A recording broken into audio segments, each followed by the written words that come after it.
The year was 2004, and what a time it was, players. We still had 106 in Park back when they had the good hosts and they were dropping the dope videos all the time before they got the weird hosts and it got all strange and crazy. Spider-Man 2, we got Spider-Man 2 that came out and it stood as the best Spider-Man movie of all time for a real long time. We won't talk about those Garfield movies. I'm sorry, player. I know y'all like him. He's probably a nice young man, but those movies were not. And of course, 2004 was the year we got the Facebook. You gotta say the Facebook back then. Like you have to say A Tribe Called Quest. It was something like that. You know, it was a simpler time, players. 2004 was good, and now we're 20 years removed. There was some dope albums there. So follow me back in the time machine as we do often here, and let's look at the 10 best R&B albums of 2004.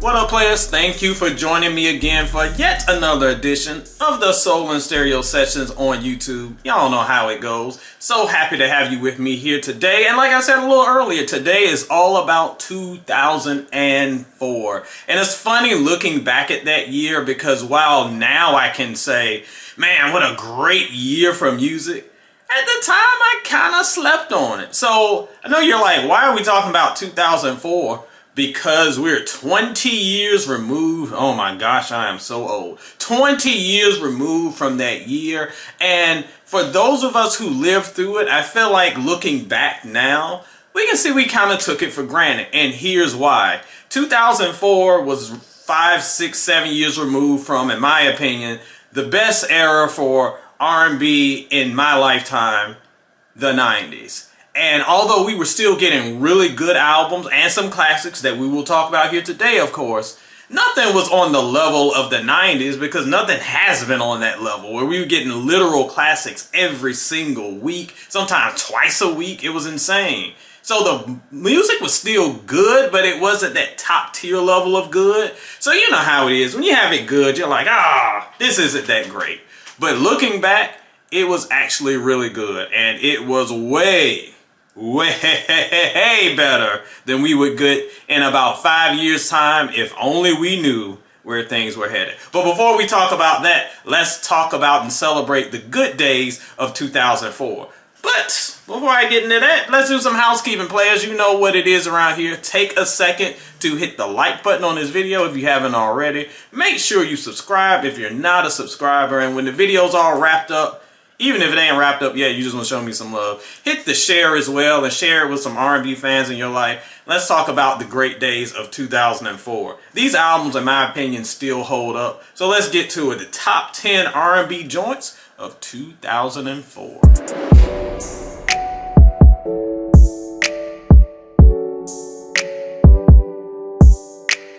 Coming in at number 10, it might be at the bottom of the list, not at the bottom of our hearts because the album is dope.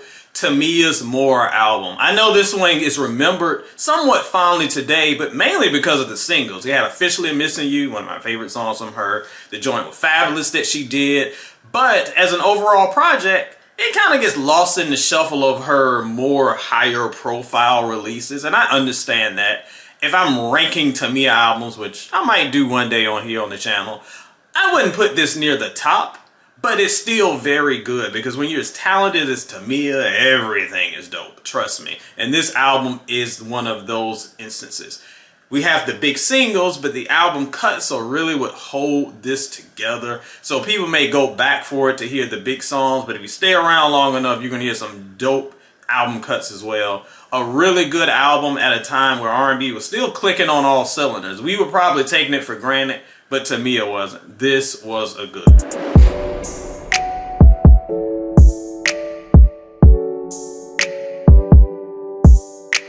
In at number 9 is Janet Jackson and Damita Jo, an infamous album in her discography. I know most of y'all know the story. I'm not going to get into Super Bowl. I'm not going to get on to Justin. I'm not going to talk about blackballing. But the fact of the matter is, when this album dropped, there was just so much noise going on that a lot of people weren't paying attention to it. And that's a shame, because it is very strong. After a few years of doing more pop-oriented stuff, Janet was like, I'm going to go back to that Janet early 90s era and hit y'all with some straight up smooth R&B.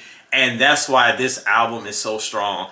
We got it a little bit in her most recent album from a few years ago, but to me, this is the last of like the R&B Janet, and it works so well with Damita Jo. So many, just like to me, so many album cuts that don't get talked about enough. I love the single with Kanye, of course, but there's so much other stuff here of substance that makes it for a complete listening experience. So forget a drama. I don't want to hear about the drama. I don't want to hear about how this would have went 6 times platinum if not for Nipplegate or whatever.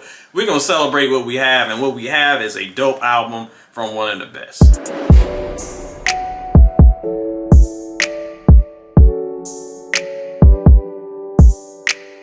In at number 8 is an album y'all don't talk about enough, so we're going to talk about it right here today. That's Prince's Musicology album. This album has a legacy, I'm going to say sort of like Janet's, but a bit like Janet's, because he was coming off of a time of a lot of controversy. You know, Prince controversy. Some of y'all going to catch that on the way home. But this album really was a comeback for our boy, because he had so much stuff going on that the actual music was getting lost in the conversations. And Prince had to remind y'all, he's still that dude, and he did it on Musicology. I love Prince albums because you never know what the heck is going on. Sometimes it's going to be funk. Sometimes it's going to be R&B. Sometimes it's going to be hip hop. Sometimes it's going to be rock. This one is a lot more rooted in R&B as far as a few more of the other projects he had been doing recently and would do afterward. But this was a great return to form for Prince. So show Prince some love with this one. I think it's also his highest selling album since Diamonds and Pearls. So not only was it a critical success, it's commercial too, because, you know, it is a business, y'all, as much as you like to remind me. Regardless, that man stood on business on this album. This one is another keeper.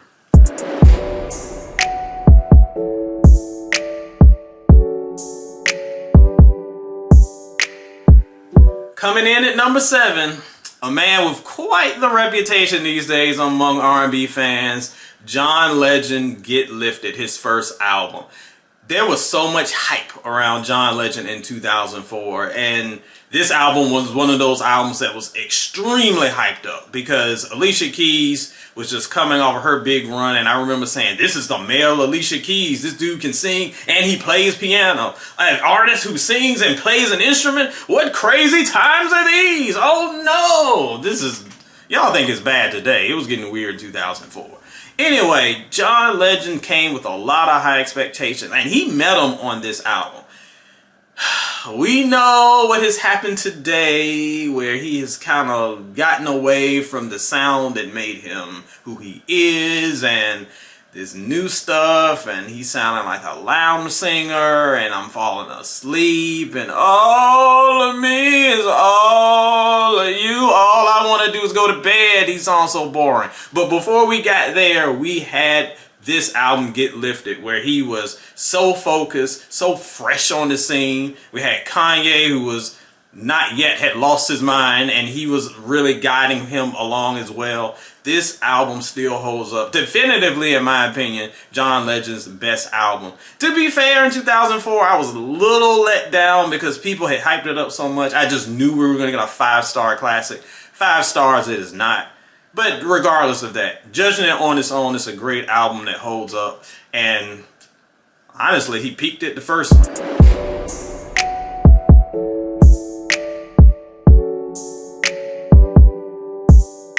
Coming in at number 6 is Lyfe Jennings' debut, And let me tell y'all something. Get good friends in your life. I have a story about this album. So Lyfe Jennings debuted 2004, 2003, something like that on BET. Had this song called Stick Up Kids. I was not a fan. It was the usual R&B thug. Oh, I sing R&B, but I'll kill you, blah, blah, blah, blah. And it just didn't do much for me because we had seen enough of that R&B thug stuff. So I was not really moved. But a friend of me and my soon-to-be wife talked about how great this album was, and he gifted us a copy of this album. And I was blown away. I love this album so much more than I expected. Why? Because it was like modern day blues. Lyfe Jennings, as most of you know, and the whole theme of this album, he has spent years in jail. He's rebounding from that incarceration. He was the guy in jail who was always singing, and people were like, dude, you're going to be a big star. Go blow up, get out of here. And he did that for a little while, but he did do that. And this was the album that was the pinnacle of that. He came out, he just told his story, and the authenticity, y'all, of these songs. Songs like She Got Kids. You come out with that song today, y'all gonna tear him up on every trash relationship podcast. But listen to what the man is saying. He's not insulting a woman. He's saying, I don't feel like I am responsible enough in my life right now to raise somebody else's kids, so I don't want to pursue that relationship. That level of maturity we don't have in songs, and also we don't have that level of maturity between our ears because people don't listen. The point is, he was bringing really adult conversations to the table, just thrown over this very soulful backdrop. I think this album is very, very, very underrated. One of the most underrated ones for this era. And honestly, he's one of the most underrated artists. We know the drama that would follow years after that and still to this day. But if we just stand and celebrate the music, this one is worthy of celebration.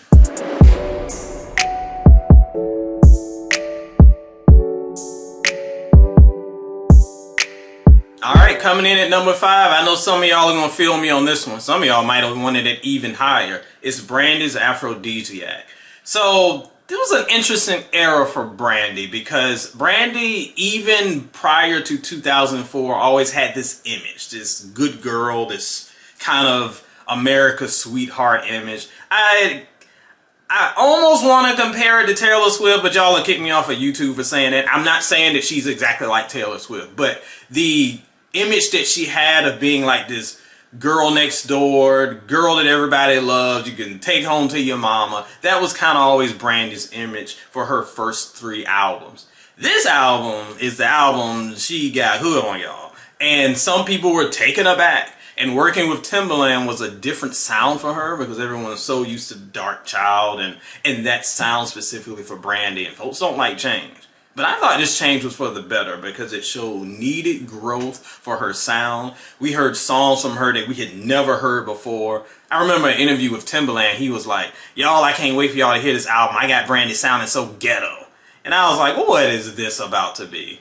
I mean, he wasn't wrong, but it works. It really works and puts another layer of her artistry. And because, of course, it's Brandy, she sounds incredible on every song.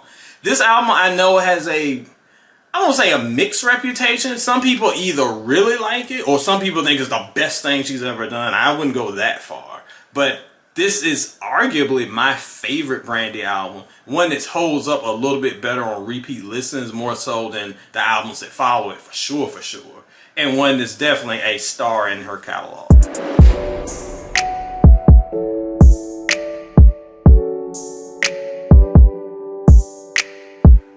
Alright, we're in at number 4 for 2004. See what I did right there? And it is Jill Scott's Beautifully Human Volume 2.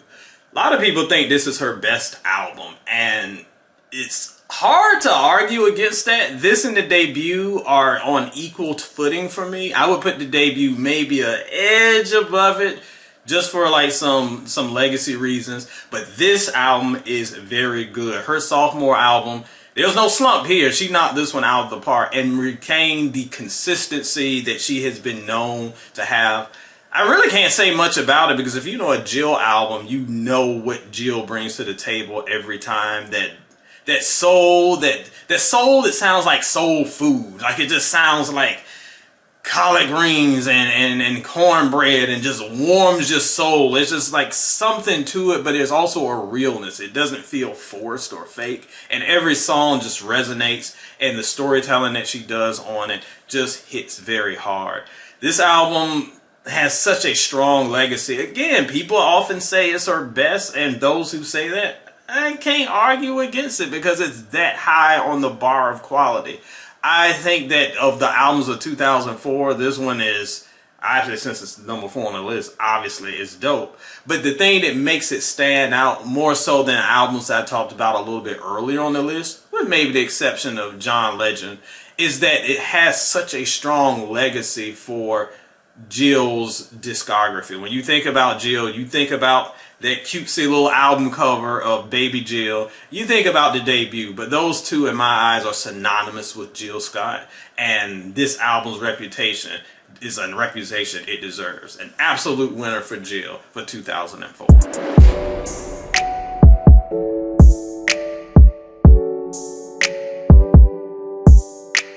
Alright, before we hit the top 3, we're going to go through and we're going to do a couple honorable mentions just so y'all don't get mad at me because I left off your favorite album. I didn't forget it. I only had 10 spots, so we're going to do what it do. My boy D Roth is going to show y'all right now 5 albums that almost made the list, but if you haven't heard them, definitely are worth your time.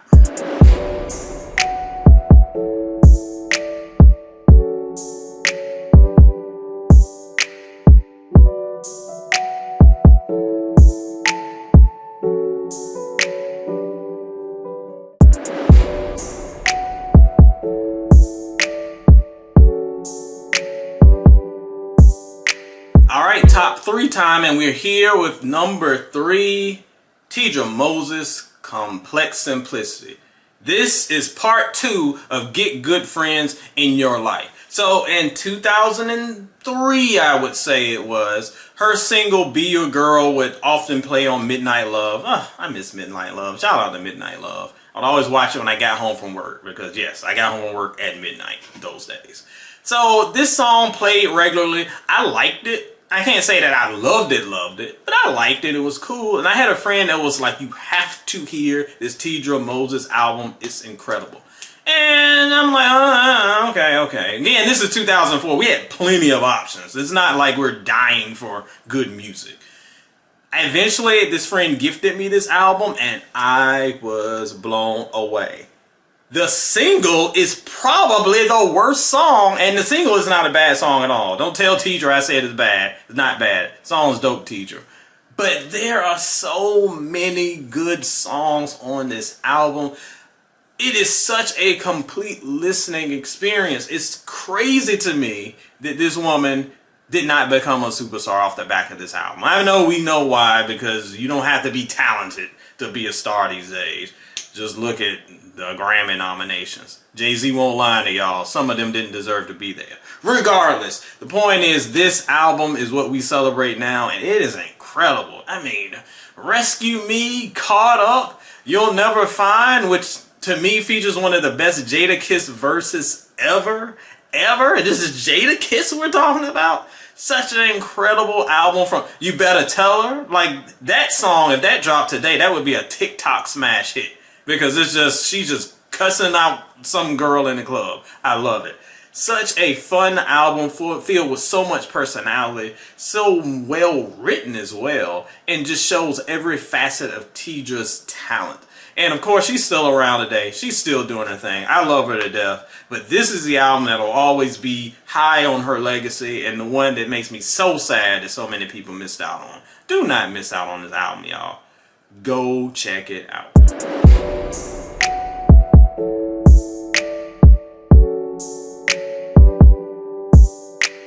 Alright, top 2 time, and we're in at number 2 with Destiny's Child, Destiny Fulfilled. I always hear a lot of fans talk about the Destiny's Child legacy and how the Writings on the Wall is the best thing that's ever done. I love Writings on the Wall. It's a great album. But to me, it's no contest. If we're talking about the best album of Destiny's Child, it is this album for sure. That album had the hits. This one has everything else. Everything you need for a good album. And it has the hits. It has the incredible, incredible vocals. The writing is well done. The production. I mean, they singing over Night and Wonder Beats. What? Why is this happening? And they're all coming together to have these celebrations of womanhood and maturity as well. You listen to a song like Girl and Free. There's so much being said. Even Is She the Reason? Like, you gotta celebrate the positivity and standing up for yours on songs like that. I adore this album. And even though there are songs that I know that women can listen to and probably it'll hit way harder than this old stinky dude, I think that the writing is so well that even us brothers can listen to it and be like, okay, I feel what they're saying on this one. The only thing that I think holds this one back from the #1 spot on this list, as we'll get to, is legacy, because I would say, and this is going to start some fights when I get to the next album, I would say that it's almost as good as that.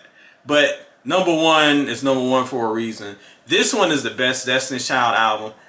I think it's better than any album Beyonce has put out solo as well. I said what I said. You can cancel me in the comments. I don't care. Y'all can get on your yeehaw agenda later. But the point is, make sure you listen to this album if you haven't. It's incredible and the best thing Destiny's Child has done. The only reason I want a Destiny's Child reunion is because they ended with this. And I'm like, man, with 20 years of experience and lived experiences and just talent and growth, what could y'all give me in 2024? Because if it's the level of this, we talking about something. Y'all make that reunion happen. I'm with it.